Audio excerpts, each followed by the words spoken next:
Hello, Global Theater. My name is Jerry Fialka. Today is November 2, 2021. We want to thank Rob Grant. I'm probably wrong about everything. Thank you, Rob. You're welcome. I got half a face full of Novocaine, so I'll catch you later. Okay, thank you. It's an honor and a pleasure to be here with Jane Morris. Thank you so much, Jane. Where are you calling in from? Marina Del Rey, California. Well, how cool. I'm in Venice, so we're close. hmm So the first question is, what's the best thing for a human being? The best thing for a human being, other human beings. Oh, wow. That's the right answer. There's no right or wrong answers to any of these questions, but you started off right off the bat. You got it right. Um, what's your favorite form of information, how it comes into you? I'm kind of a visual person, but so basically I like to read. I like to read a newspaper. I don't like to watch when something comes up and it's like, here's the video of this guy. I just give me the transcript. I'd rather read the transcript. Did you grow up a reader because your parents were reading? They told you to read? They were an example or on your own? Both. Because they weren't like voracious readers. My dad wouldn't read anything that was long, but he read the Reader's Digest from cover to cover. So it's all these little articles, right? But they read to me as a little kid. I had stacks of golden books. Remember golden books? Yes. And and then we had this, I went to Catholic school and we had this like book thing. I don't know. It was like anyway, you could order books and they were real cheap and I would order like 8 of them. And I was so thrilled getting them all. And I read them all, but they were, kids' books. They weren't War and Peace. I never read War and Peace. Why do you think humans collect or gather information? Well, I think you're a hunter gatherer by design. And so you have it's to stay alive. That's what it is. In fact, I'll go further. A friend of mine was just discussing with me but I haven't read it, the book Sapien about Homo sapiens, and how gossip is one of the things that kept human beings alive because we're not wired to be in a group of more than 150. And so the only way we can navigate being in a group of 300 or 2,000 or hundreds of thousands is to find out from other people what's safe and what isn't safe. So gossip serves that function and it keeps you alive. Well, that's beautiful because I've been saying that for years. Two things you said, that 150, that we're sort of designed to be in a community of 150. That's all, whatever. Yeah. That's approximation. And that if you complain and you gossip, you live longer. That's what I learned. And it's like getting it out of your system. But, those are two things that demonized. Gossip is bad and complaining is right. Like, but also lets you know, well, it doesn't because it's gossip. But, if there's any fact behind it, it does help keep you safe, which is what your brain, of course, your brain fools you all the time. It tells you things that are dangerous that are not. I don't know if you know about this, but there's a course. I want to call it the happiness course, but that's not what it's called. It's the most popular course at Yale. And it's about rewiring your brain to stop telling you things are bad that aren't bad, things that are good that aren't good. It's like, it makes you a happier person because your brain is giving you bad information a lot because it's wired itself that way. It sounds like what we were raised on, the power of positive thinking. Yeah, except I don't buy that. I mean, obviously it's healthier to be positive than negative all the time. I mean, I think your blood pressure, there's reasons, but the idea that, if you just thought more positive, like tell that to the Jews in World War II. They didn't think positively enough? The people in Africa getting AIDS, they just needed to think more positively. I just resent that, the whole notion, really. Yeah. No, I understand. I agree with you. So you've sort of answered it, but do you think humans are hardwired? It's innate to gather information, or did we invent it? Yeah. Oh, no. It's absolutely innate. How would you live otherwise? Do you know chimpanzees call to each other? and they recorded their calls, and they have one call if there's a snake on the ground. They have another call if there's a hawk in the air. They have another call. And so if you play the audio of that call to a bunch of monkeys, they will look up because that's a hawk. They will look down because that's a snake. They will climb into a tree because there's stuff on the ground. I mean, information is how you stay alive. Wow. And that's like they're hearing a recording and not the real thing. So they Right. can't We just know what that means. Yeah. And what is that? It's information. Yeah, it's right? information. Exactly. No, it's well put. Do thoughts create emotions? Yes. Yeah. Anyone with anxiety will tell you that. Yeah. Or maybe they won't, because no, it's real. Hey, Jane, you really get what I'm after. We're here to have fun. Now, do you think thinking is more innate or more invented? Oh, I can't really answer that. I did have an interesting conversation the other day with somebody who, I always had this notion that we all think in words. And I always wondered, for example, how did Helen Keller think before she had words to think in? And I read her autobiography to try to find the answer to that. And it's in there, but it's very vague. And it's just like a quick little, not really an answer. And so I was surprised to hear a friend of mine say, oh, no, I don't think in words. I have to call the words in. And I'm like, I can't even, my brain yammers at me all day in words. I wish it would stop, but it doesn't. You've anticipated, you have ESP somehow because you anticipated 2 upcoming questions. Oh, but what you just said was interesting because my friend who's blind since birth, his partner, their music partners, is sighted, and he said, well, Mott's doesn't see black and white because he's never seen black or white, but he sees empty. So if you put his hand in a bucket with water, he will feel the water. But then you pour the bucket of water out, then he feels that it's empty. So he just correlated his interpretation of what Mott sees as empty, and it's not black or white. It's right. more of touch. Yeah, that makes sense. It's a tactility thing. Yeah. So fill in the blank. I don't know what I think until I put it into words. Now, honestly, this is a thing a nun told me, and I've had this argument with people. It's kind of funny to me, but so we had this nun. We hated her. Again, Catholic school all the way through grade school, high school, and I went to Loyola, so Jesuits.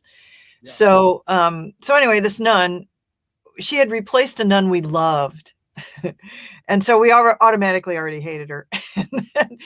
So I was trying to say something in her class one day, and I said, I know what I think. I just can't, put it into words. And she goes, then you don't know what you think yet until you can actually express it into words. And I'm like, I do too. And honestly, I got to say, she's kind of right. I kind of, until you can really call it in, right? Yeah. You only have, and then I had this discussion when I was talking to my friend who said she doesn't think in words. And I'm like, oh, all right, well then obviously we all don't think the same way. So. Well, it's very interesting because McLuhan said, I don't know what I think until I say it. Joan Didion says, I don't know what I think until I write it down. Oh, yeah, that wouldn't be me. The other day, I was interviewing a guy who's, a normal guy, family, wife, 2 kids, profession. I says, fill in the blank. He says, I don't know what I think until I get drunk. Oh, there might be a case to be made. Which is a deeper level thing, because several things alter our consciousness. Sure. Food or whatever. Coffee. And so, it's like the stimuli. But I have what I call coffee optimism, where it's kind of like cocaine. You know, if you do coke, you feel like invincible and so smart. Often because it just has that, it makes me feel like, all right, it's all good. It's beautiful. Don't read the paper till you drink coffee. That's what I'm saying. Oh, that's deep. I like that. This question you've answered, but I'm going to ask it anyways. Just see, can humans think without language? Well, obviously they can, or Helen Keller would have not, you know. But you know, she fascinates me because I don't speak any languages. I mean, I tried to learn. I haven't been successful at learning other languages. She spoke like 7, and you're like, what? I mean, you're going with also Greek and Latin for her education, right? So there's those that aren't like speakable languages, but she could read in French and God knows what all else. And I'm just like, but here's a person who, how old was she when the teacher showed up? 8, 9, 10? Wow. You know, so she had a lot of years to not think in any language. Amazing. So Chomsky says a language is not just words. It's a culture, a tradition, a unification of community, a whole history that creates what a community is. Jane, what do you do when language doesn't work? When language breaks down, what do you do? Oh, I fail. Sorry. I failed. I have failed at that point. Yeah. I mean, what, you know, you were going to punch somebody? I don't. Well, look at that's I didn't mean to laugh that you failed because I think it's wonderful. I think it's wonderful when people can admit that that's being human. Is failing is part of being human. So I appreciate your honesty. Your observations of humans in general, I know it's both and it depends. Are humans more thinking beings or more feeling beings? Oh, I think we are more feeling beings than we care to admit. And I think, again, that's because of our biochemistry, where what you think affects your biochemistry, right? So I said at the beginning, when you asked me what I do, I work with comedians and actors a lot. I direct, I coach, I help writers. I work with writer performers a lot. And, you know, people get stage fright. And I'm like, here's the thing. Because you're nervous about, say, forgetting your lines, your body's getting the signal that there's danger because you're nervous about it. So what affects what? Because at some point, your body's basically telling you there's a bear. And there's no bear. You have to like recondition your brain to go, no, what's the worst that can happen here? If I forget my lines, what would be the worst thing? I'd be embarrassed. I will not die. There is no bear, right? So yeah, the thoughts you have affect your emotions. The emotions affect the thoughts. And because as people, we can't separate them because there's a chemical release in your body, cortisone and adrenaline. There's also a counter chemistry that comes when the danger is gone. And there's a book called Burnout, and it's these 2 sisters that are really high functioning people. And one is I think she's a biochemist or a doctor, and the other one, I think she ran a department at a university, I can't remember. And she burned out. That one burned out. And it caused them to study that. And they talk about that phenomena. And she has a list of things you can do to release this when you have the adrenaline rush of fear or whatever causes that. There's ways to cause the counter chemicals to be released. And she has like a list of those. And my favorite one of those is the 20-second hug. And this is, again, why people need other people. Because at the moment where the bear goes by and you're with your neighbor who helped you avoid the bear, and you look at each other and you know you're both safe, that's when that chemical gets released. And so she goes, so a 20-second hug, that's how long it takes for the brain to get the message that you're safe now, and that these new chemicals will be released and you'll feel better. And I tell you, 20 seconds is longer than you think. So a hug, that last 20 seconds is weirdly effective. I mean, I agree 100%. My mother raised me with these little clippings like hugs are healthy. And she always taught us like Ah, crying is healthy because it's getting toxins out of your body. It's mhm. releasing emotion, but it's also so I can totally understand that. I'm glad you told me about the 20-second. So these are two questions from Alan Turing, 1950. The first one is thinking a function of the soul? I don't know anything about the soul, Yeah. so The I wouldn't second, know how it functions or doesn't function yeah, or if it exists. no, that's all right. And the second one was, can machines think? No. Yeah. Do you more pursue happiness or more pursue meaning? I pursue happiness, but I think meaning has a lot to do with happiness. Yeah. But I can watch the stupidest shit on television and enjoy it. Not all stupid shit, mind you. Like, for example, I love superhero movies. I know they're terrible. I enjoy them. They're enjoyable. They're calming for me. You don't have to think. I can't remember what happens in any of them. If you ask me, well, what happens in, I have no idea. None. I've seen it 3 times. Couldn't tell you what Yeah. happens in Captain America. No clue. But I enjoyed it more than Yeah. once.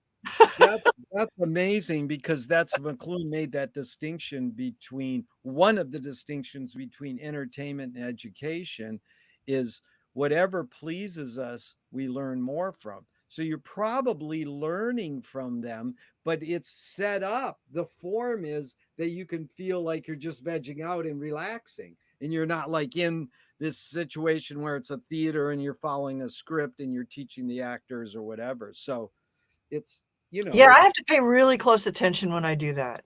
I have yeah, to listen to every word. I have to look at their demeanor and their gesture and their posture, their voice, and their rhythm. I mean, there's so much. So yeah, maybe that's why I just like to watch like things blow yeah, up. yeah. Does the brain more detect consciousness or create consciousness? Like, is consciousness bubbling away and we're detecting it, or are we creating it? I don't know. I just read the other day that crows have consciousness, like Wow. self-awareness. Yeah. So I don't know why. It must be a brain function, right? Because if you have a higher brain, I don't know. Why are crows so smart? Their brain is the size of a pea. Are That whales as smart as a crow? that's I good. guess. I don't These know.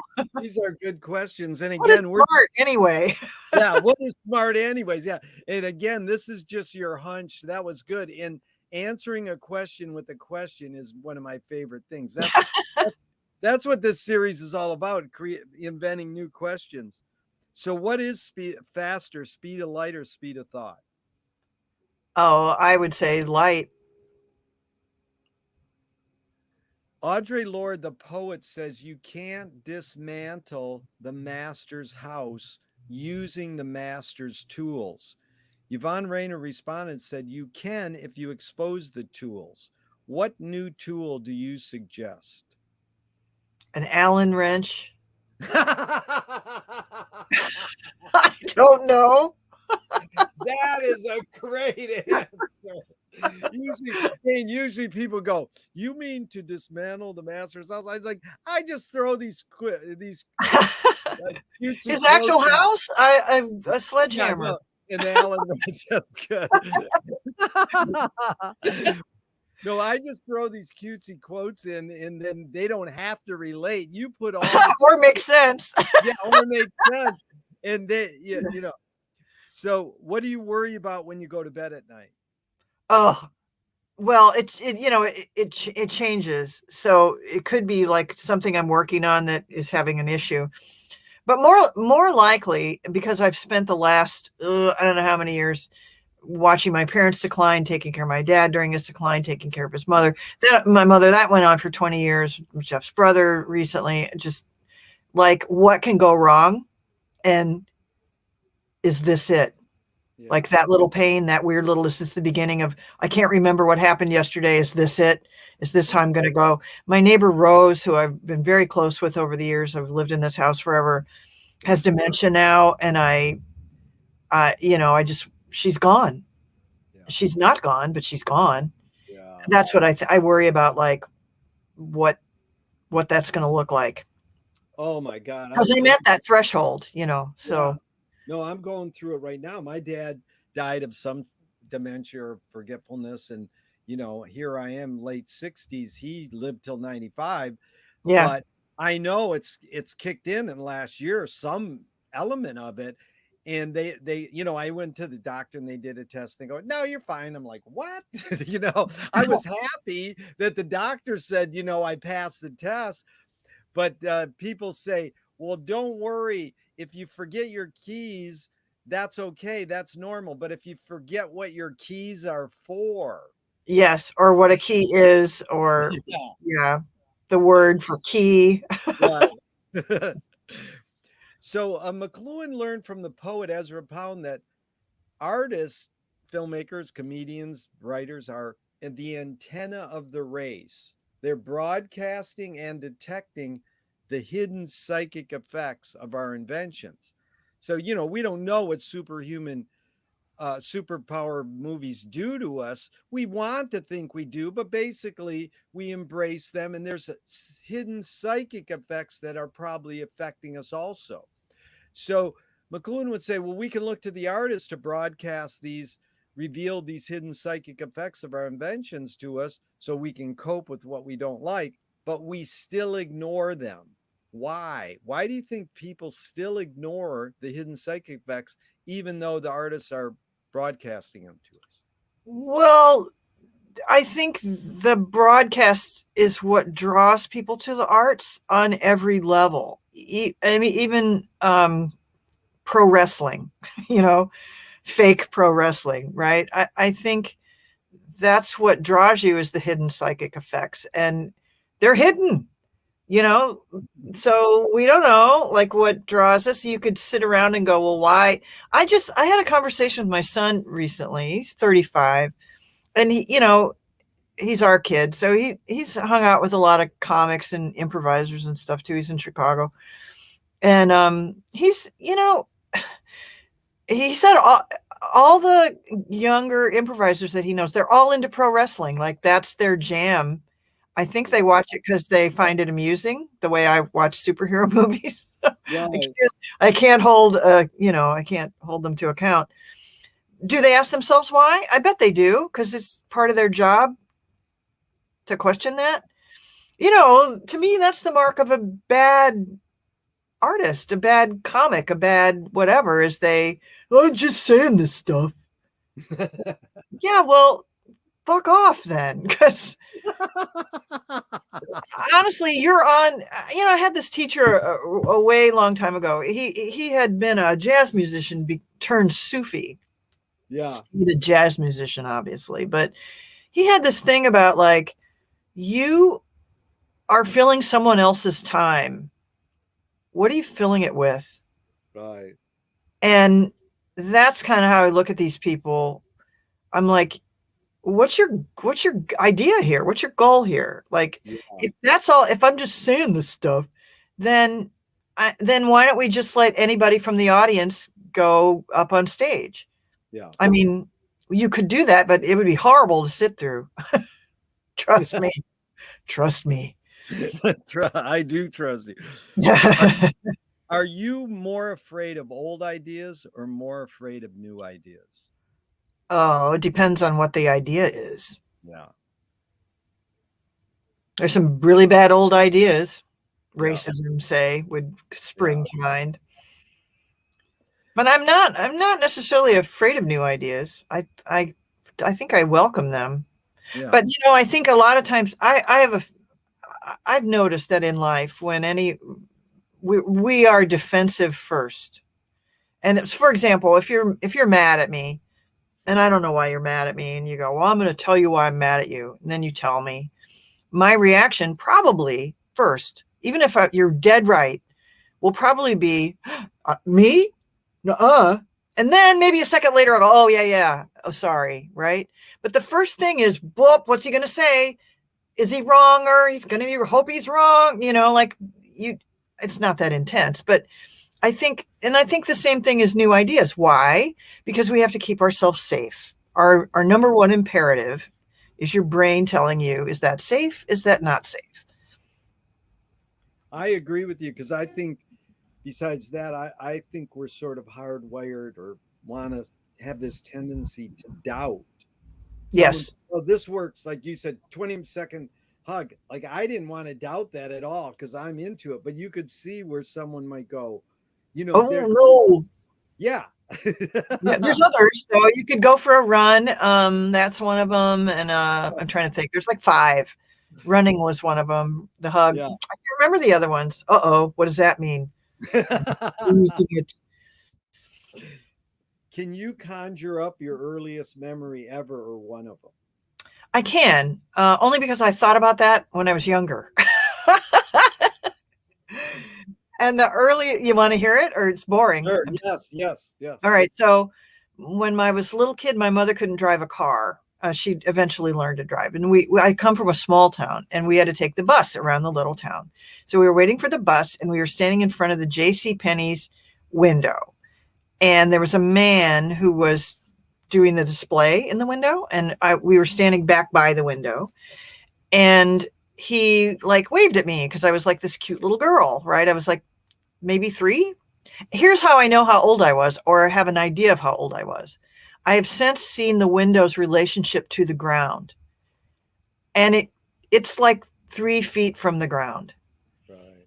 And so my head was right over the, where the bottom of the base of the building was, and then the window, which means I would have been 3, about 3, be that height.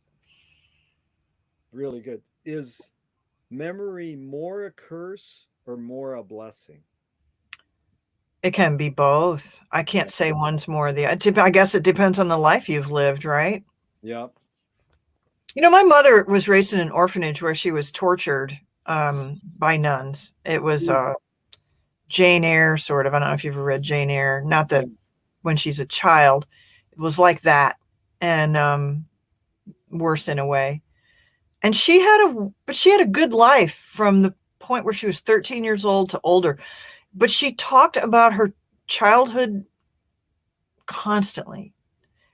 I never begrudged it. It was fascinating to listen to, but she was a happy person, and she had a good life, and she knew it. I think she always held on to the memories to say, I got out of that. Every single thing that happened to me after that has been cake.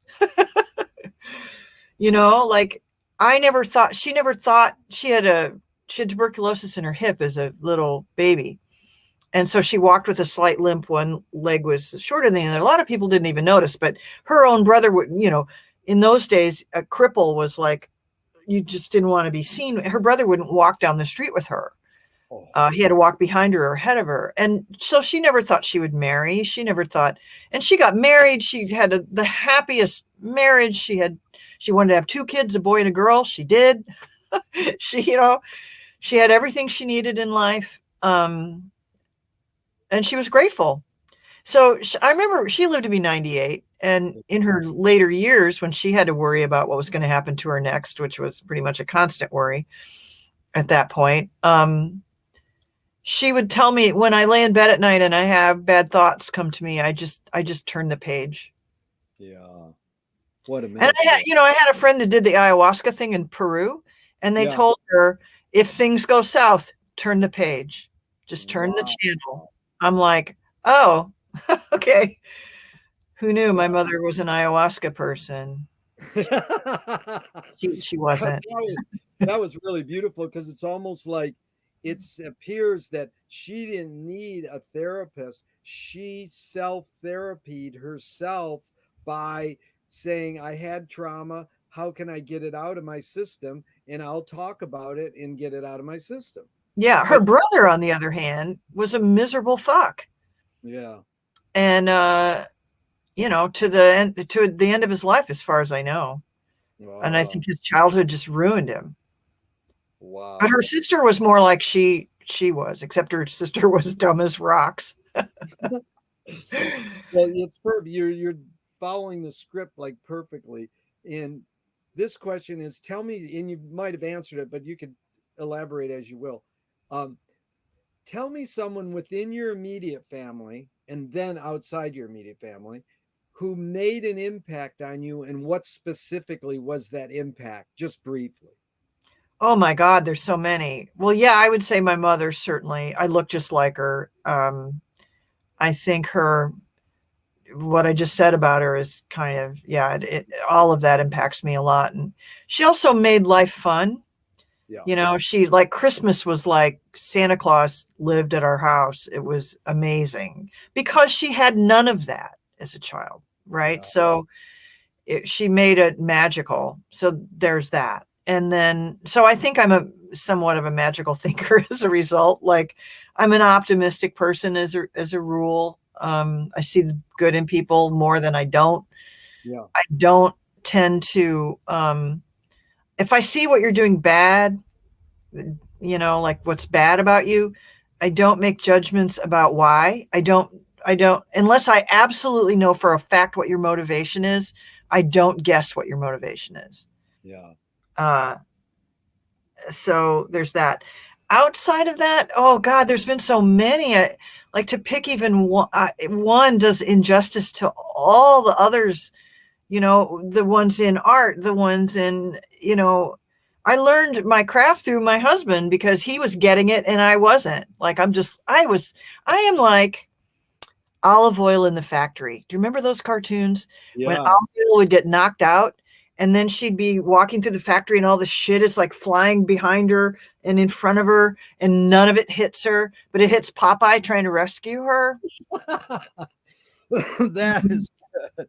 That is what I feel like in life. And I just kind of float through, and there's so many people who have like put my attention to where it needs to be.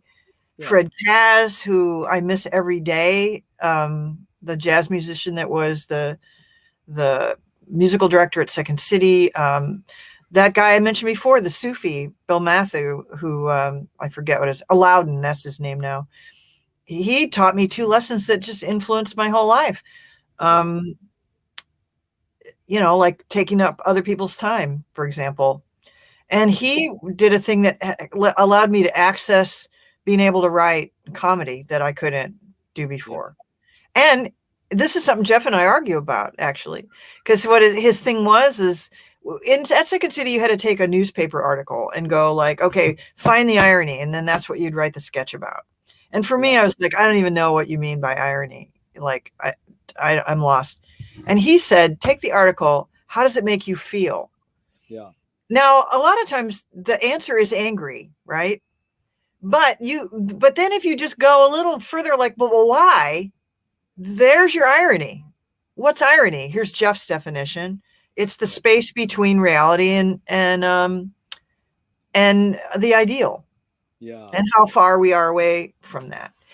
So yeah, that was a huge, huge lesson for me. Yeah. So there's so many. I'm left out of dozens. No, you summarized a few, and as we go on, you can add more. So you've said you were raised Roman Catholic. Did you ever check out? Yeah, I checked out. Oh God, yeah, ugh, big time. About what? I checked out and back in though, but then out, all the way out. But I checked out when I was about in 7th grade, maybe something like that. And then on the Good Friday Mass or the Holy Thursday Mass, which is a long ass thing that goes on forever, the sermon, not the sermon, like the gospel reading, it's this letter from Paul, not the gospel reading, the epistle, anyway, from Paul saying, if you don't understand the Eucharist, you shouldn't go. Well, who the fuck can understand that? It's crazy talk, right? So, and I'm in 7th, I'm like, well, I don't understand that. So I stopped going to communion. But then, then my freshman year, I wanted to be a nun. And then senior year, I wanted to be a nun. And then, back and forth. But that thing, that started me questioning, what? Wait, back up. And so, yeah, I checked all the way out. By the time I would say I was senior in high school, I was done. Jane, do you pray? No. Yeah, I do. I don't believe it, but I think it's ingrained to hope that something's out there listening that can help you. Yeah. But no, I don't. I don't really, no. No, I liked your answer. It was deep. Do evil people exist, or does evil use people as a vehicle? Oh, well, I don't believe in evil as an entity. So obviously it's evil people existing. What makes a person evil? I don't know. I Yeah. mean, you've met evil people who are real nice. They're really nice when you meet them. Yeah. You know what I mean? They're really nice, Yeah. How but do they're you not. guys, huh? Say it again. Oh, They're not. they're not. Yeah, right. Yeah. Well, how do you advise someone to deal with an enemy? And this one I'll set up with a few modern thinkers' thoughts. Alan Watts says, if you acknowledge your enemy, you empower them. Coppola stole from the mob, keep your friends close and your enemies closer. JFK says, forgive your enemy, but don't forget their name. And Fellini said, I need an enemy. So it's a lot of thoughts. The basic question is, how do you advise someone to deal with an enemy? But first, how would you respond to Alan Watts? If you acknowledge your enemy, you empower them. I don't know. I'm not a big enemy person. I don't see people that way as enemies. I don't, maybe it's because I don't question people's motives so much. I'm always amazed if somebody's actually out to get you. You know what I mean? And I don't feel like anybody's out to get me. And I could be wrong about this. I am olive oil in the factory after all. Yeah. But so when somebody says, oh, that person's out to get me, I kind of question them. Like, why would you think, do people really spend that much time? I know they do. Okay. But I know they do. But honestly, really, I just question the whole idea of it. Right. Yeah. No, I, it's well put. Thank you. James Joyce was the first projectionist in Dublin about 100 years ago. He basically checked out. He said, this is stupid. Why should I go inside a building and see a movie of a tree when I can go outside and see a real tree? Years later, Faulkner said, sometimes the best fiction is more true than journalism. Why do we have to recreate things in order to get them? Why do we have to go to a theatrical play of people acting out life? Why don't we just live life? well, it's a really good question of why we're drawn to that in the first place. Right. And I think, um, I wouldn't have said this a few years ago, but because I've been in the storytelling world, storytelling, the moth, all that stuff is a big, big deal now. And it wasn't, say, 15 years ago, it was just a little thing that was sort of starting to happen. And watching why people are drawn to that specifically is because you need your own ideas validated. Comedy is recognition and surprise. There isn't anything more to it than that. There's a lot of anger in it a lot of the time, but recognition and surprise, that's it. Why? Sometimes you get a laugh just when you say what's in the other guy's head, right? You hear that person say that, you go, ha, right. And that's, there's this really great thing you can go watch. Bill Moyer is interviewing Sister Wendy. Remember her? Yes. Okay, so for those of people listening who don't know who Sister Wendy is, she was a cloister nun, a Carmelite nun in England who knows everything you could possibly know about art. Yeah. She's such a scholar. And so the convent let her out for 10 years, beginning to end, only 10 years. She could go out and she had a show on PBS and she would discuss art. And she's amazing, really. Because for one thing, she's hilarious. She's, does she have Coke bottle glass? She has big buck teeth. She's like, hello, Sister Wendy. And she's really funny just on that level. And anyway, he asked her about Piss Christ. Do you remember Piss Christ? Yes. So Piss Christ was a thing where somebody, and I don't even remember who the fuck it was, got a National Endowment of the Arts grant to do his art and made a velvet painting. It's really cool, by the way, if you've ever seen it. It's a beaker with pee in it with a crucifix sitting in it, and that's it. And this was like in the 70s, I think, and people shit their pants. They went berserk. Either the lines were really long because it was either people going to see this thing or going to protest it. And Bill Moyer in this interview says to Sister Wendy, "What do you think about Piss Christ?" The nun, right? And she goes, "Oh, I don't really mind it." She says, "That's what we do, isn't it? It's just a picture of what we do." She said, he goes, "What? Like, that's not a thing for you?" She goes, "No." She goes, "I would call it safe art." He says, "Safe art? What?" And she goes, "Yeah, because," she goes, "safe art. It's like there's nothing wrong with it. It's still art, but you look at it and you know what you think, and you're done. Really great art. You think something, and then you think something else, and then you think more, and then you change your mind, and then you think it over more, and it stays with you for days, months, years even, right?" I saw a thing of I was in Maryland doing a movie, and we went to an art opening of crackpots uh, and felons, Yeah. and that stayed with me. I mean, that was like 20 years ago, and I remember it so clearly. Because I thought about it, and I thought about it some more. One thing made me cry when I saw it. I just started to cry, and I'm like, why? Why would that be that it impacted me that way?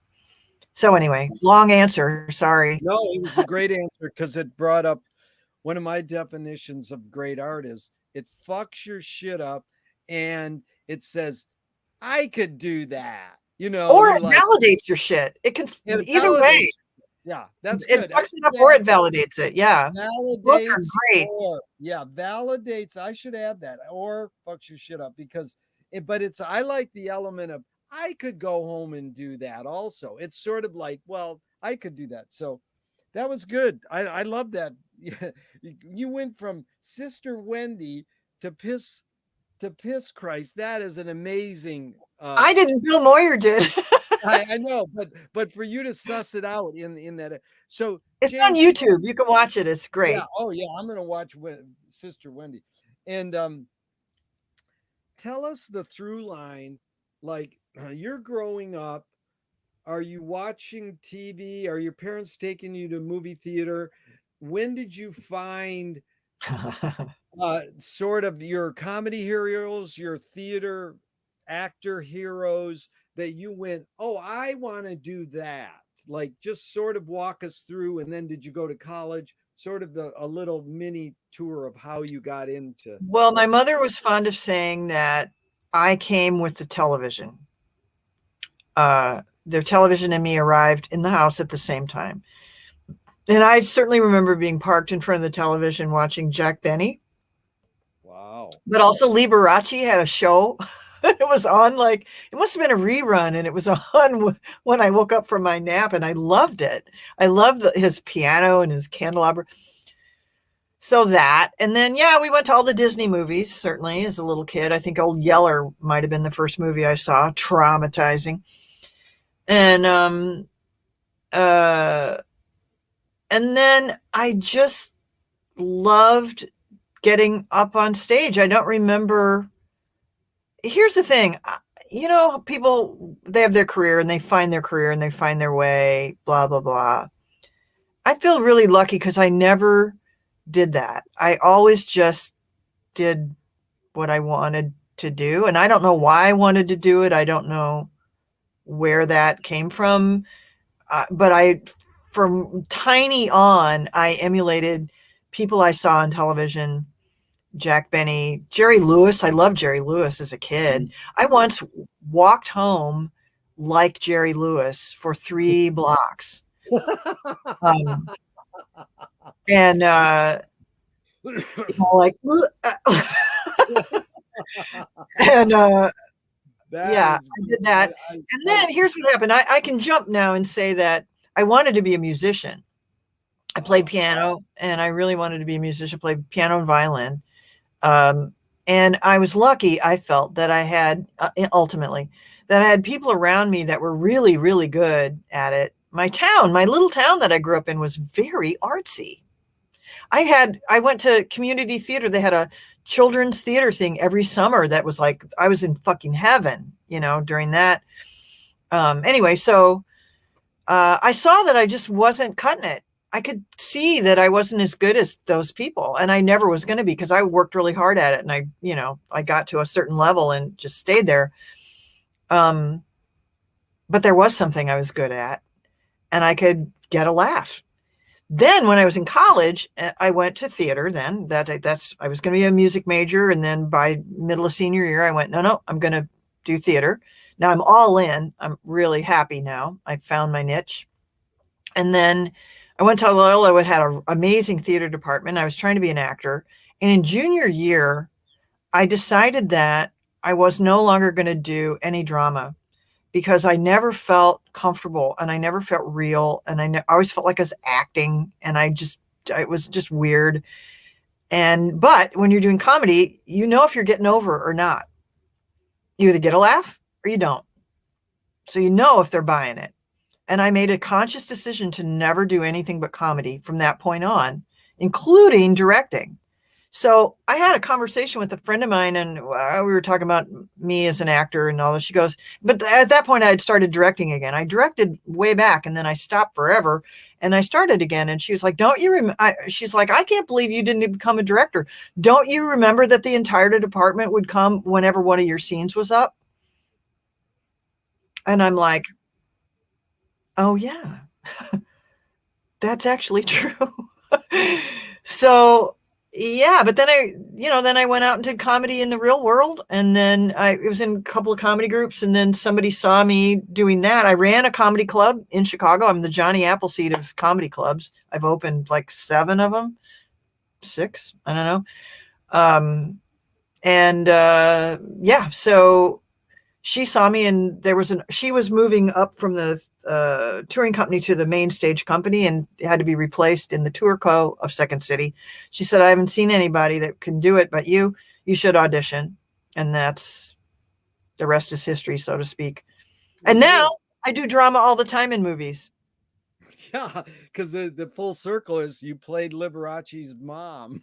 I did play, no, not Liberace's mom, his boyfriend's mom. His boyfriend's mom, right? But it was a pretty dang good movie too. It's the Michael. Yeah, it was funny. It was fun to watch. Yeah, and so a screenwriting teacher told me a great film or great art is when you can clearly see the intention of the maker.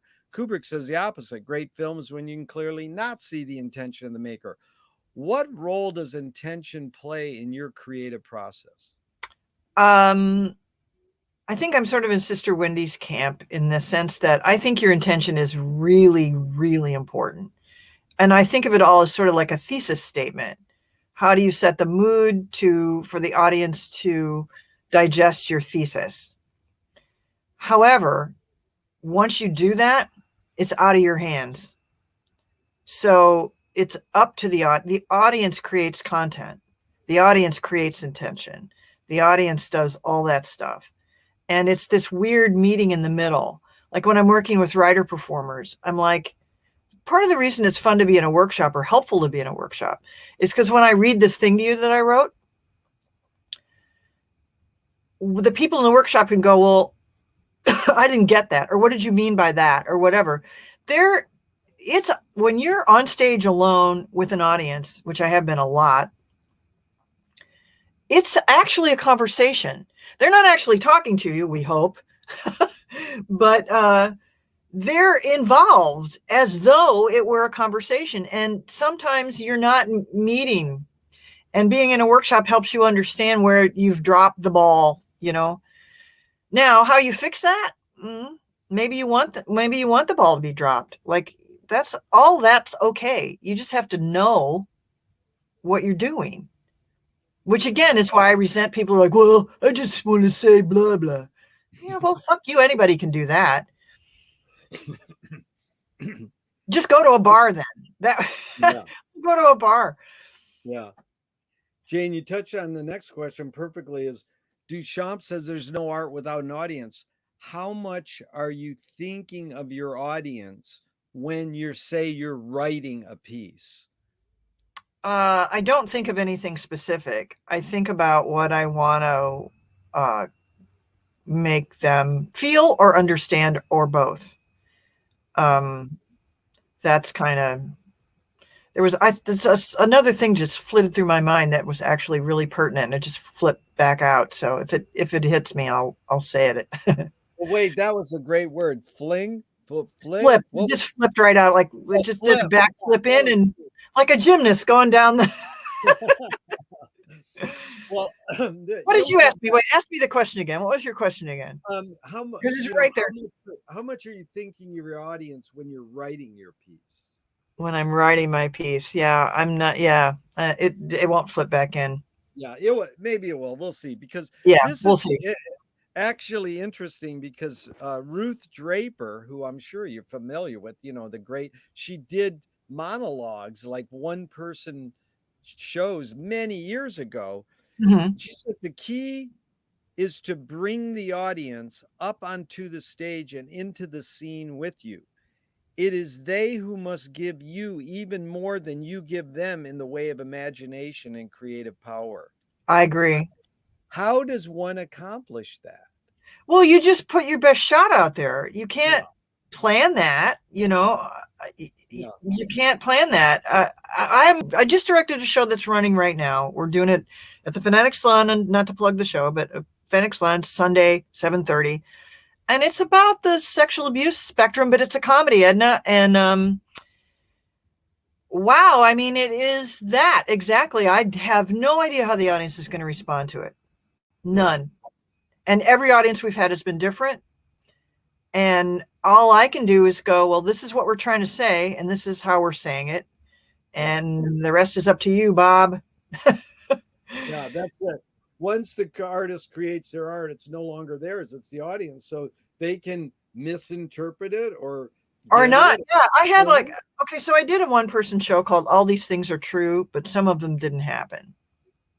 And at one point during it, I'm playing a nun in hell, and I'm explaining hell to the audience, I treat them as a newly arrived in hell. And I'm like, okay, so y'all came together? Like, were you in a plane crash? Right? So during the piece, I randomly guess why they're all there as a group. Right. And at one point, I say to them, so were y'all like whatever? And were you at a wedding in Afghanistan? And their reaction is like, they want to laugh and they know they can't. And they kind of go, like it's a really great reaction. And so Fred Katz, who I mentioned earlier, my mentor, one of my best friend mentors, the jazz musician, did the show with me. We did it together. And he said, that joke, you sure you want to leave that in? Because the way the audience reacts, and I said, Fred, they're reacting exactly the way I want them to. And he's like, got it. Leave it. Then leave it. But I will tell an artist, they are not reacting the way you want them to. You've pissed them off, or you don't realize what you're saying makes you look like a real dumbbell. I've had that one a few times where somebody will tell a story of this thing that happened to them, and you're like, because you were an idiot. Like, don't you really see that? Like, everybody sitting here listening is going, what a dope, right? Because they're talking about like them as a victim, right? Their story is like, oh, this thing happened to me. And you're like, yeah, because you did all this stuff that caused that. Then I try to not let people do that to themselves.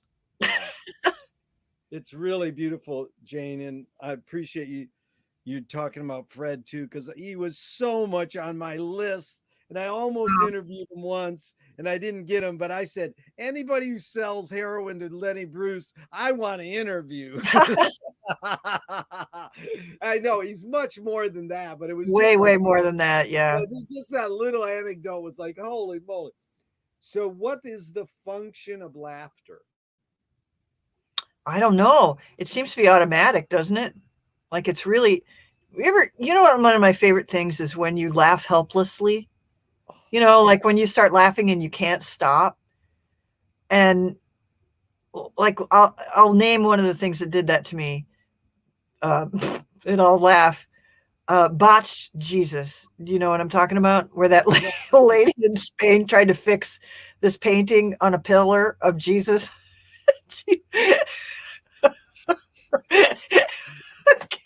And it ends up looking like a monkey. Oh my God. I laughed at that for like a half an hour. When I first saw it, like on my Facebook page, I laughed helplessly alone on my couch for like a half an hour. I tried to write an essay about it, like why it gets me, and I can't. I don't know why. I mean, I do know why, but I can't explain it. Yeah. Really? Oh, and that thing about words, right? Do you really have an idea if you here's why it makes me laugh. It's because somewhere in my mind, I know that feeling of, oh, I can fix this. And then each thing you do makes it worse until you've ruined it. And I honestly can't, I'm racking my brain to think of a time when that happened to me in my life. Because I know it has. I must have wiped it from my memory. But yeah, I know that feeling. And that's what made me laugh. Just the idea that she must have just, at what point did she stand back and go, oh, fuck? What the fuck did I do? Anyway. That was so well put. And it helps just trying to understand what laughter is, how it is in humans. And Gurdjieff said it, so I thought it was articulate. He said, laughter is the reconciliation of yes and no. So, there's some sort of paradox happening there, but Steve Allen said behind every joke, there's a grievance. And I'm curious. Well, that's the anger part of comedy. Yeah, I was curious. But it's not all anger. Red Skelton wasn't angry, There's not a grievance. There are in some of his things that he does, but mostly he was like really sweet. Remember?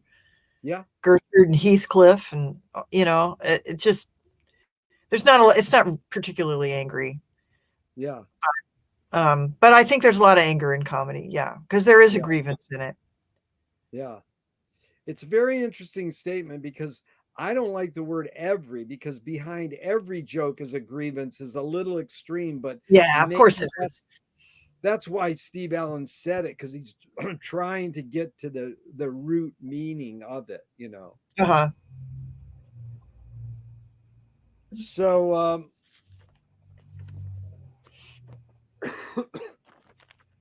I talked with Michael Apted many years ago, about 40 years ago. He's a famous movie director, and he made a documentary on a Russian rock star, and it was right when MTV was breaking. And I said, why do rock video editors feel so obliged to edit fast? And most people don't know Abel Gance invented rapid montage in 1922, but it really flourished about 40 years ago when MTV started. And it even caused Marty Scorsese to cut his films faster. He says, I cut my films faster because of MTV. So Michael Apted said, because we've learned to take in information faster. And I asked this with a bias, can humans literally learn to take in information faster, or are we just brainwashed to believe we can? I don't know. I think it's clear that you take in information faster when you're younger. I think maybe you slow down a little bit when you're older. I don't know why, but I think that's all biochemistry, really. I don't know enough about that to know the answer to that. But the hidden question really is it literally possible for humans to multitask? Yeah, it is. Yeah. That's the thing that's been studied. In fact, it's easier for women to multitask than men. As you can tell by a woman who's cooking dinner, holding a baby, and helping a kid with its homework at the same time while her husband wants to know where his socks are. You really layered that verb. Been there. Well put, Jane. What was the motive of the cave artist? What's your guess, your hunch? I don't know what they must have, they were storytellers, right? And I do agree that like that's how telling stories is how we relate. You know how people get mad when they're telling you something that happened to them and you go, oh, that happened to me. And they're like, but we're talking about me. And you're like, I'm trying to relate to you by saying, I know what that feels like. You know what I mean? I know I'm real guilty of that. And, but it really is about like, I get it. I get it. Yeah. I'm telling you this thing that happened to me because I get that. Yeah. Jane, I can see why you're a great director, because you know how to articulate with feelings. So it's really that blending. But I'm curious your opinion of this. Do artists, writers have a moral obligation? I feel that they do, but I don't think that's a hard and fast rule. I would, people get so mad about the PC culture, right? And to me, it's like, oh, fuck off. I remember what it was like without it. We are reliving that now. I don't like it. I like it when people have to like shut the fuck up sometimes. You know what I mean? So, or at least not blat out their bullshit to anybody that'll listen.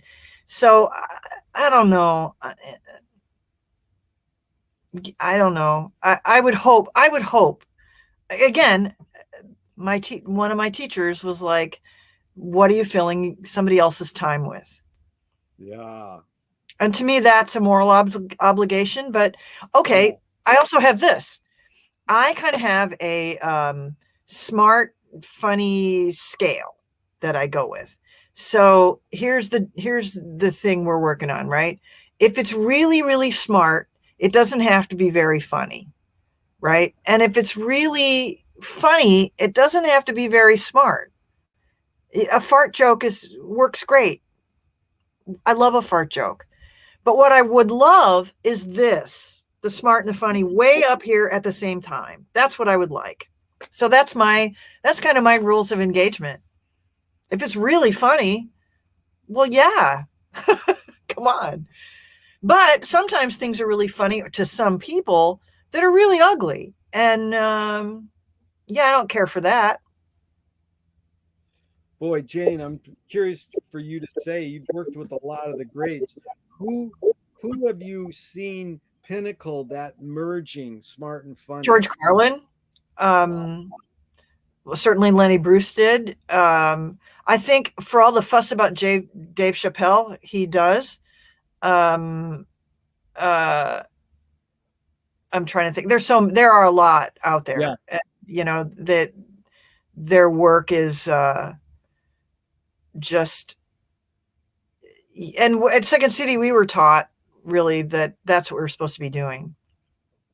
That's Not that we didn't have a fart joke, we did. well, it was good. I'm glad you brought up uh Lenny Bruce, because I've studied Lenny, and these two guys wrote one of the best books on Lenny Bruce, and I said, what was Lenny's biggest influence? And he said, strip clubs and Lord Buckley. And I Sure, went, it well, shows. Lord Buckley came from Chicago. Well, he did a lot of his stuff in Chicago, but what Lord Buckley did in my studying him was he took Catskill's joke telling and made it into storytelling. So it's like a lot of people hear the word Lenny Bruce and they think, oh, he opened up the floodgates to use 4-letter words. When in Mhm. essence, he took that skill from Lord Buckley of turning a joke into storytelling. You know who else did that? Surprisingly, Danny Thomas was Oh a yeah. was actually a trailblazer in that particular thing. Wow. But in the world of comedy, it's really hard to say, oh, that guy is the guy that started it, because that Oh guy was no. influenced by somebody, and that guy got famous, and this guy didn't. So for all you know, this guy that didn't get famous was the guy that was really better at it. No, I had someone sort of get my case once, because I often do that. Well, here's an originator, he helped start it. And he goes, I'm not into first. And I goes, well, I'm not asking you to sign on the line that you think this is the originator. It's just a way to stimulate the conversation. Because yeah, Lord Buckley definitely had major influences because he couldn't have got it on his own, you know. Yeah, but look at the people he influenced, you know. Oh, he really list, really did. Yeah, his list is amazing. Jane, what's more important, conviction or compromise? Oh, I think conviction. Unequivocally. Not that you shouldn't compromise. You should. But in terms of importance, yeah, I think. How do you know how to compromise if you don't have a conviction in the first place? Yeah. How would you? It's a good question. And in your accomplishments, you've accomplished a lot in your life. Rate these three elements: luck, skill, and ambition. What played the biggest role, second and third? Well, I don't have much ambition. So clearly that's at the bottom.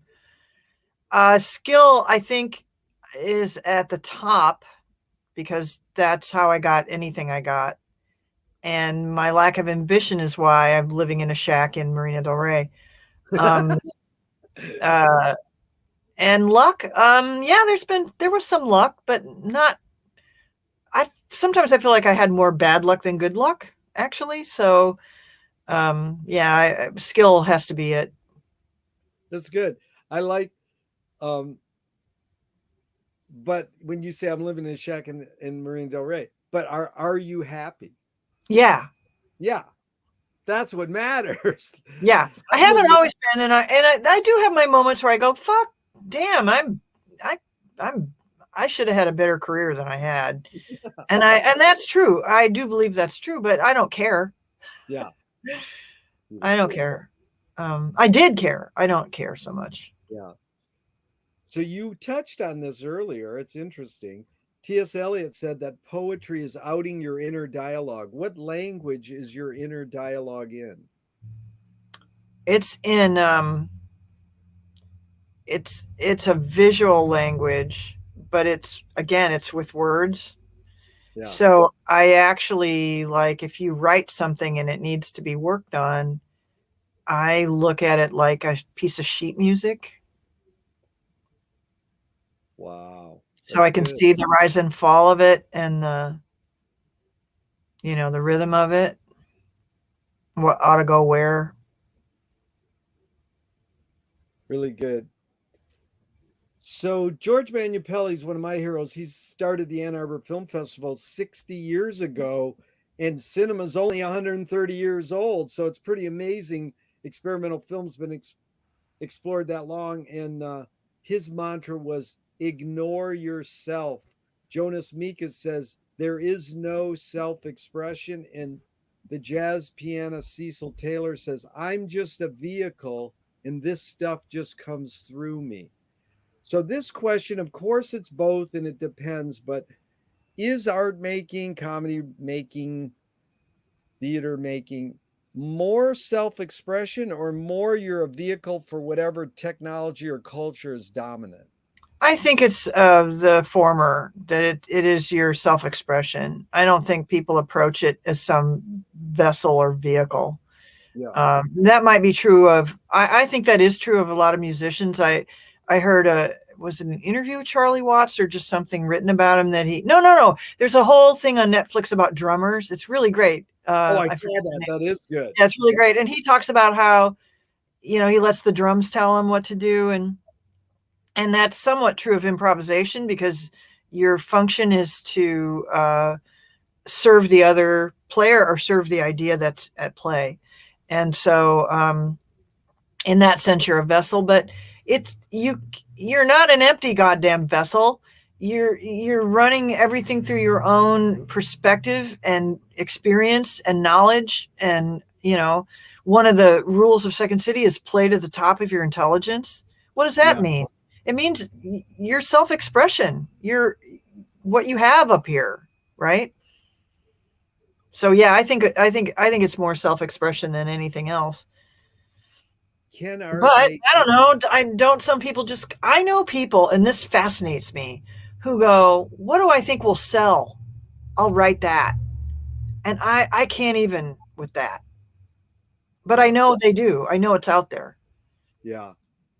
That's like you'll love this one. Paul Schrader says the role of the artist is to attempt to sell out but fail. Oh, And I don't know about that. I think I know it's a little like most artists laugh, and then it you can see there's a little edge to that. It's also Al from Flipside says, "Don't sell out, sneak in." yeah, yeah. Oh, so you meant sell. I thought you meant like the size of your audience sell out. Oh, you mean like sell out? Like, yeah, don't sell out. Oh, gross. That's so sad. Yeah, yeah, Yeah, sell out, yeah. yeah. But But you I'm might be doing your art in a closet, if you don't sell out. That's possible. Rupert Pumpkin, that After Hours film by Scorsese, he's in his basement doing his comedy routine on Johnny Carson. Anyways, No, it's a thing. yeah, I think it's important for people to do their stuff in their basement. I heard this interview and I don't know who it was because I was listening to the radio driving, so I missed the beginning. So I don't know who this was, but it was a guy who was a famous author who became a famous screenplay writer and stopped writing books.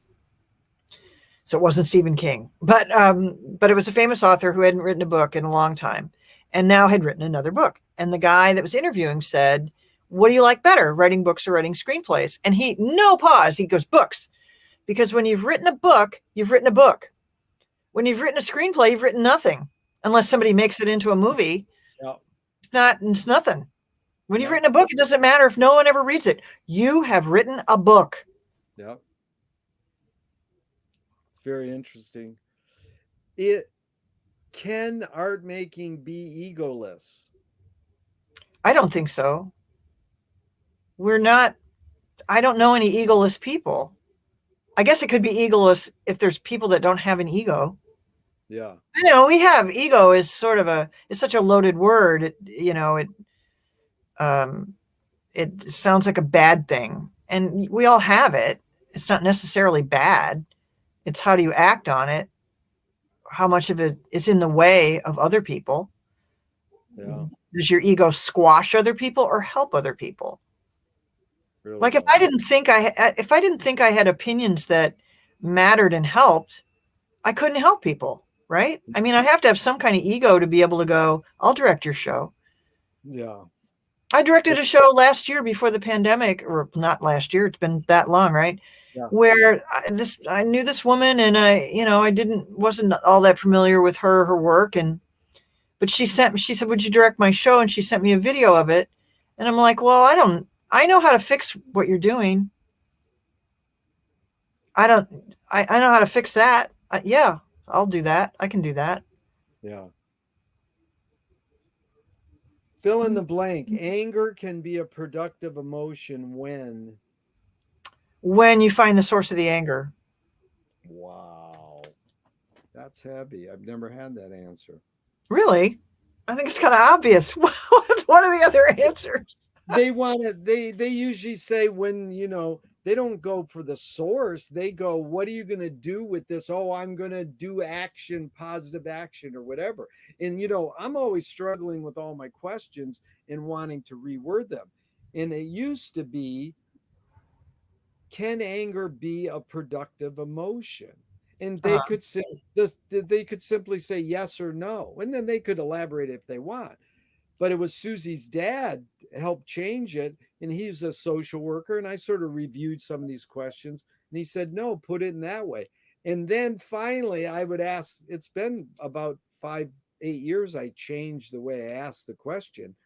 And about 2 years into it, I says, anger can be a productive emotion when, and the guy goes, it can't be a productive emotion. So he almost like renew how I used to ask the question. yeah, it totally can be a product. I don't know why he would even say that. How would it not be?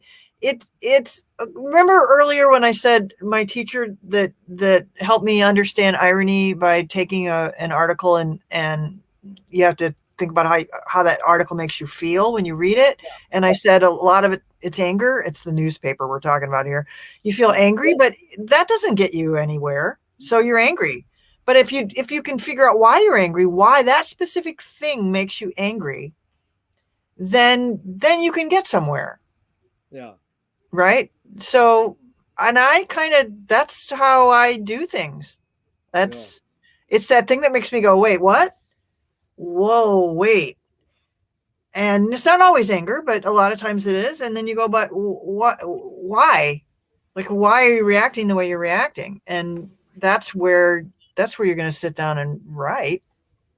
Aren't you? I think I do. Yeah. Oh, Jane, this is really good. You really get what I'm after and you understand it. And you're so dang articulate. I appreciate this because this one, I'm going to explain to you how the question was answered by a successful comedy writer. Oh, And good. then I want you to suss it out. All right. The story on this. So I go, can satire be destructive? And he went, that's the job of satire. Now, this was an interesting answer because 99% or many 90% of people say, can satire be destructive? They'll go, yeah, if you do the wrong cartoon in some country and they kill you, that's death is destructive. So I think it's like Jonathan Swift saying, he compared satire to a mirror in which people could see every face but their own. So, I don't know how to ask you the question, but it's sort of like, what is the function of satire, or how do you suss out that comedy writer saying that's the job of satire to be destructive? Well, I think it goes back to the question of irony, right? It's the distance between the ideal and the reality. Yeah. And that's what satire is. It's living inside that irony.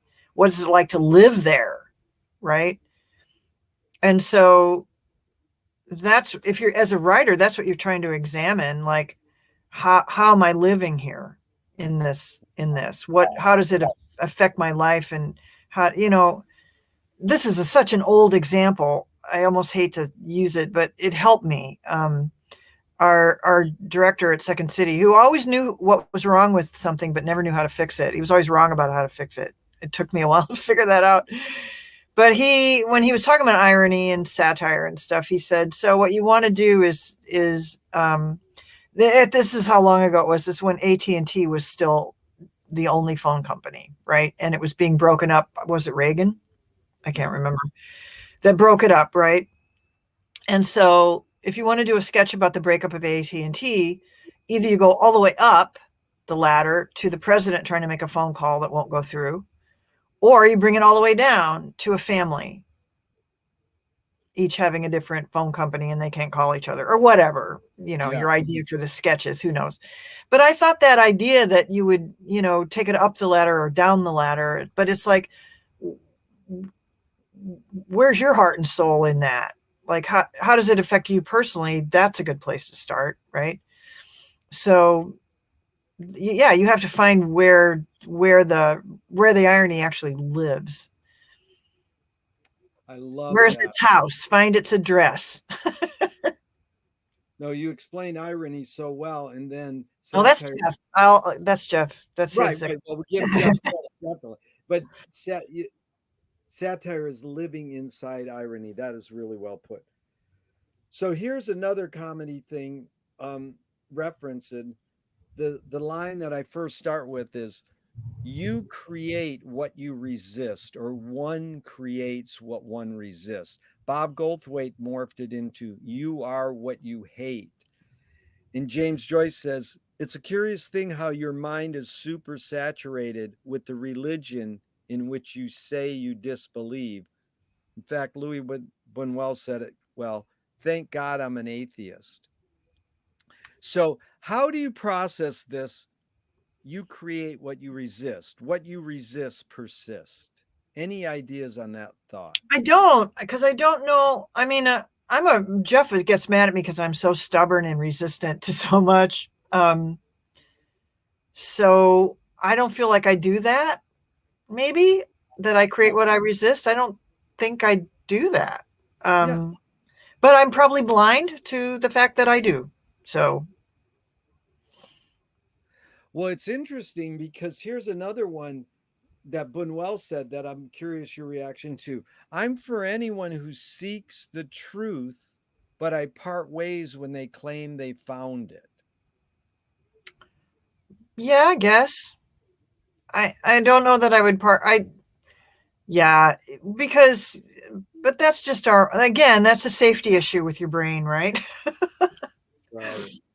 We've seen enough documentaries about being in a cult to not Well, believe somebody who says they found the truth, right? I yeah, don't know. because it's like that's interesting because if you understand the flaneurs or psychogeography, it's like you wander aimlessly. But the cliche is, and not to that turned into an archetype is it's not the it's not the destination, it's the journey that's important.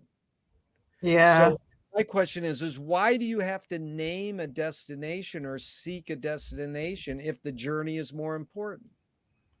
Why are you on a goddamn journey in the first place? I have I have a resentment of this journey idea, as though life has some kind of plan with a destination. It doesn't.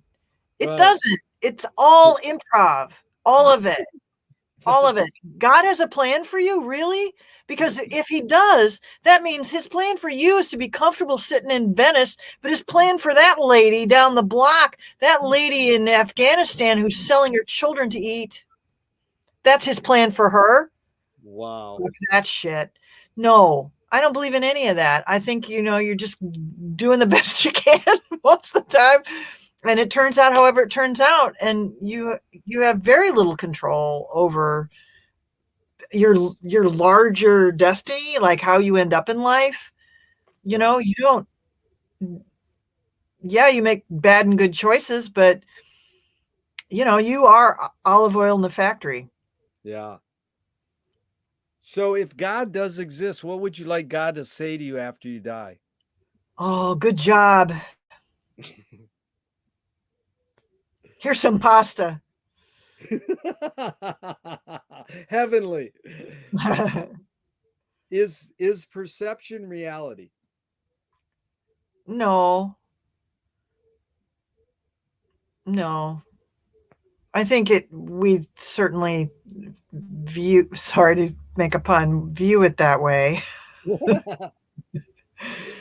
But no, it's not. It's obviously not. Those monkeys listening to other monkeys say there's a snake, there's no snake. Yeah. Your brain listening to your adrenaline rush, there's no bear.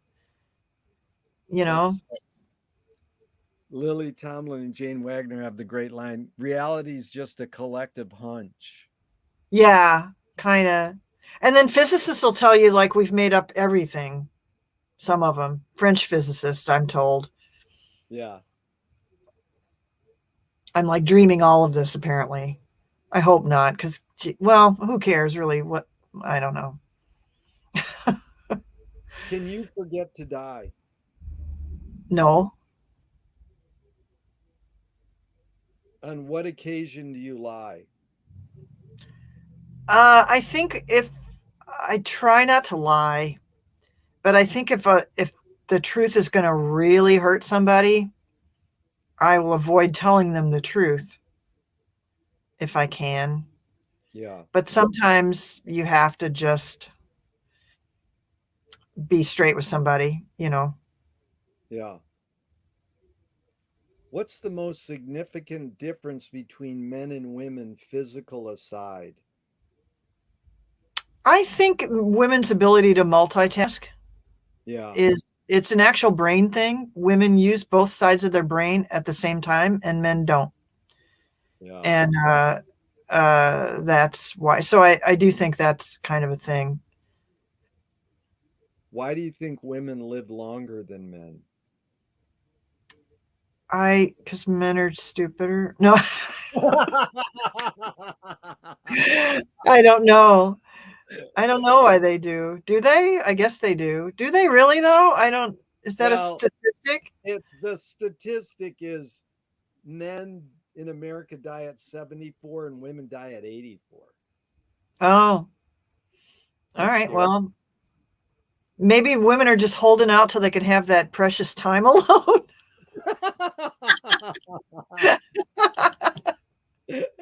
That is good.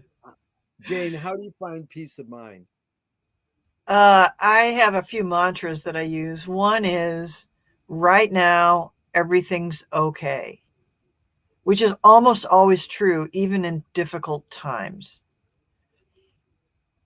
And another one that actually is really helpful because I sometimes have to watch some very bad things that, somebody does a show that they've rented out the space that I have to sit through. This will end because it doesn't seem like it's going to. It never seems like it's going to end ever. And I've had to sit and go, this will end. This will end. You will be back in your house watching superhero movies. You don't know when, but it will happen. It will end. Jane, you have two sons, right? Yes. What's some of the, or just a few thoughts you've learned of raising human beings? Your sons, and You think any. you're doing everything you possibly can do to do everything you can possibly do, and you fail every step of the way because you fail in ways that you don't even know you're failing. With an adult, right? I might say something to you that I feel is perfectly innocuous, but because of your personal history, it strikes you as horrifying or hurtful or whatever. And I have no idea that, that would have hurt your feelings. With kids, it's that on steroids.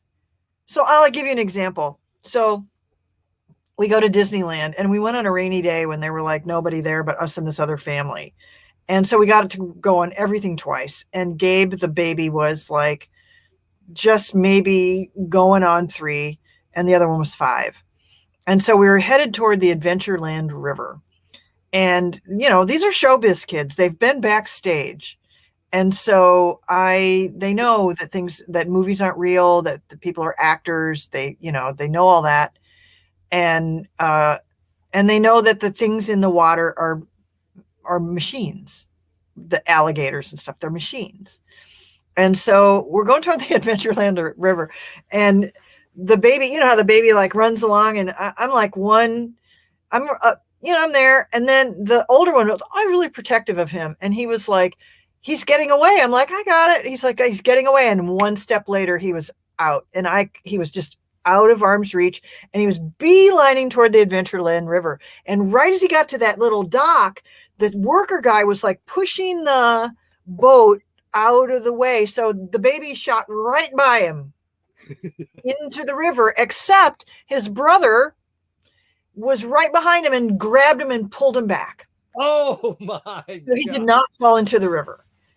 And later I said to them, like, I said to his brother, like, wow, you saved his life there. Like, what, and he said to me, this was when he was older. He said to me, well, I knew that they were machines, but I still thought they could eat him. And it's true, a machine could eat you. Right? So you're like, you think you've explained everything to them. Right. I was babysitting a kid years ago, and he loved baseball and stuff. And oh, I know, Elvis died. That's what it was. Elvis had died. And he said, he was like, what? Why? He was like 9 years old, and Elvis had died right then. And he's like, what is this stink being made about this Elvis guy? So I told him all this shit about Elvis, like why Elvis was so important in the world. And he goes, wow, I wonder what'll happen when Barry Manilow dies.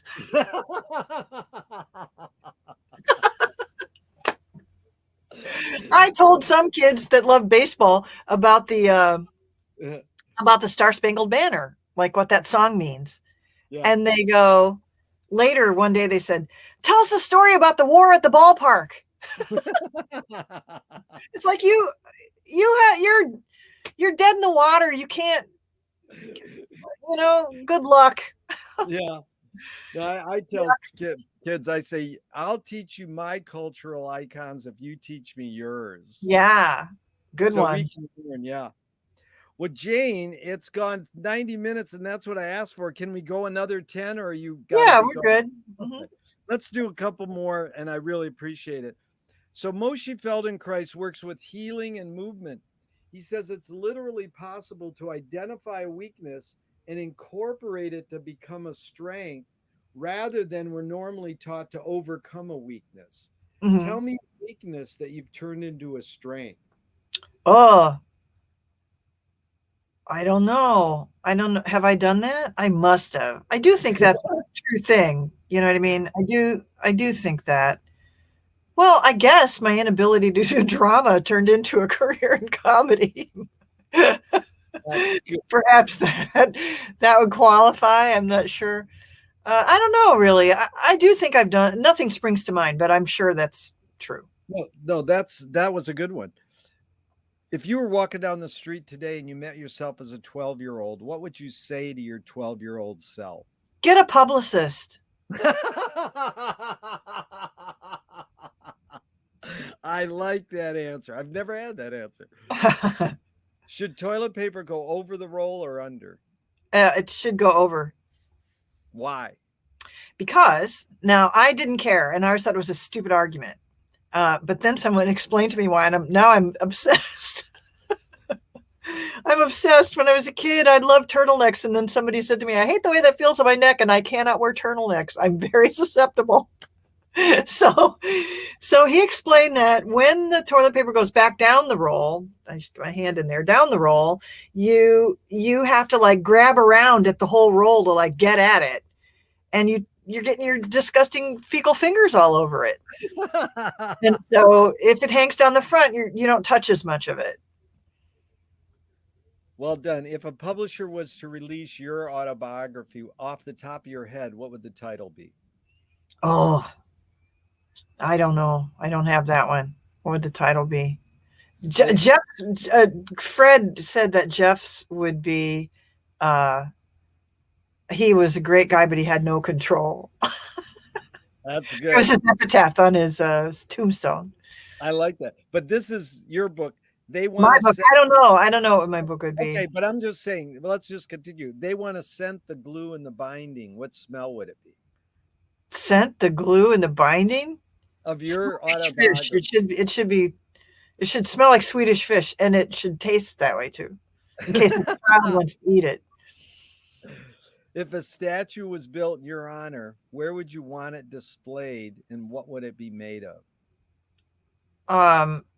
Well, I would like it if I'm going to have a statue in my honor, I'd like it to be something that does last, like bronze or some shit, or marble. That one's a good one, although the hands fall off sometimes. But where should it be? I don't know. I don't know where it should be. I don't know where it ought to go. Oh, you know what? Here's what it should be. It should move around like Our Lady of Fatima. Okay, so when I was a kid, you had these rosary things, and there was a statue of Lady of Fatima, and then everyone would come to your house to do the rosary, and then somebody else would take it, and then you go to their house. So it should be like that. I like that. Tell me something good you never had and you never want. Never want. I never had and I never want. There's all the stuff I think it's good I would want, wouldn't I? I would want. Okay. I used to want to own a house. I did own a house once. And I wish I still own the house, I think. but I had these ideas of having a big house with a big yard and a garden because I love gardening, and I'm way too lazy for that. I don't want any of that now. Yeah. I'm happy to live in this shack that I rent from somebody. It's fine. I'm good. If you were in a vat of vomit up to your neck and someone threw a bag of shit at your face, what would you do? Vomit more.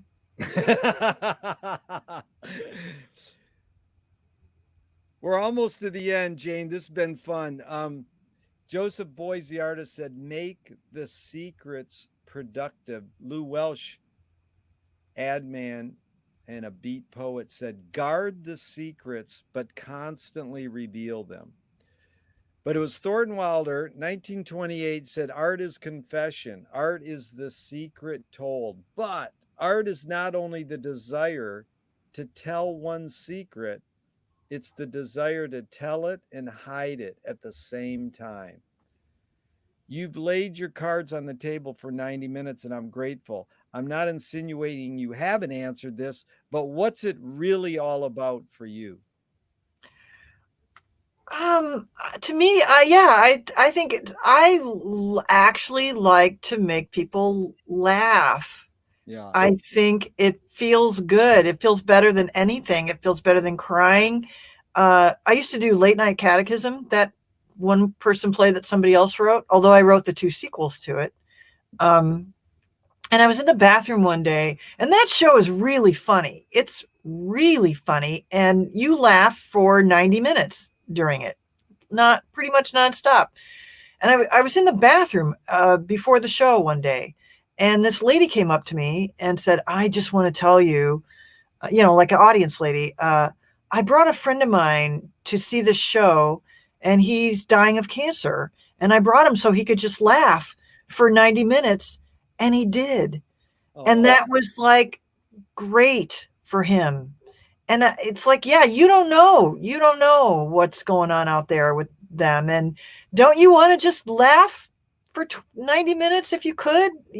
Like, what's better than that? Really, what's better than that? I can't think of anything better than that. No, that is the ultimate. And it is such, and it's like in that Lord Buckley film that never came out, but that we used to show the 15-minute preview of it. This Jonathan Winters says, Lord Buckley was a doctor. He knew that laughter is the best medicine. It's it is true. It's a scientific fact as well, by the way. But yeah, I can't think of anything more fun to do than just see something really funny and just laugh. And I love funny people. Yeah. And Gary Marshall said to me when I had cancer years and years ago, I'm fine. And I did a movie with him when I first got back from being sick. And he goes, how are you? You okay? I'm like, yeah, I'm good. It's all good. He goes, good, because, we can't lose any funny people. We need the funny ones. That's good. So these are 5 quickies from Alan Watts. So just in a few brief words, who started it all? I don't know. Are we going to make it? Yeah. Where do we put it? In your brain. Who's cleaning it up? Non-white people, unfortunately. Is it serious? Not always. Oh, that's good. Jane, what's the healthiest cultural shift you see developing today? Okay, so all the stuff about PC culture and people be mad about it. These kids these days that are so ultra sensitive that piss people off, good on them, I say. Think better. Think better. They're asking you to think harder, you asshole. So go do that. They're telling you, stop. Yeah. No, I say the same thing. I says, that should, everybody goes, oh, fake news. I goes, that should sharpen your critical thinking skills. Then do the research. Yeah, I'm not talking about that. I'm talking about like trigger words and, Oh, I know. You're you know, talking like about, everybody's all mad about it, not being able to say this and say that, and they can't say this on campus and la la la. And I'm like, okay, yeah, the pendulum always swings too far. It does. It always swings too far, but it needs to swing in that direction. It doesn't need to swing way back in the other direction. And we're seeing that now swing way back in the other direction, and it's nauseating. yeah, So yeah, I'm all for it. I'm like, yeah, you kids, you're going to be your world. So you're on the right track. yeah, To be sensitive to other people, to be gracious to other people, yeah, that's bad now. yeah, And apparently, yeah, it's, you know, it has become like I get to say what I want. Like, yeah, cork in it, pal. yeah. Really well put, Jane. So the last question is, what gives you the most optimism? These kids, they do. Yeah, They do. yeah. That's the answer I get They the think most. harder. Not all Yeah, of them. There's yeah, dumbbells out there, but yeah. Jane, it's been an honor and a pleasure. Thank you it's so been much. lovely. Thank you. I had really, nothing to do today with my time. It's like, this has been great. really been perfect. And we'll see you around. Thanks, Jane. Thank you. Okay. Good to see you. Over and out. Over and out.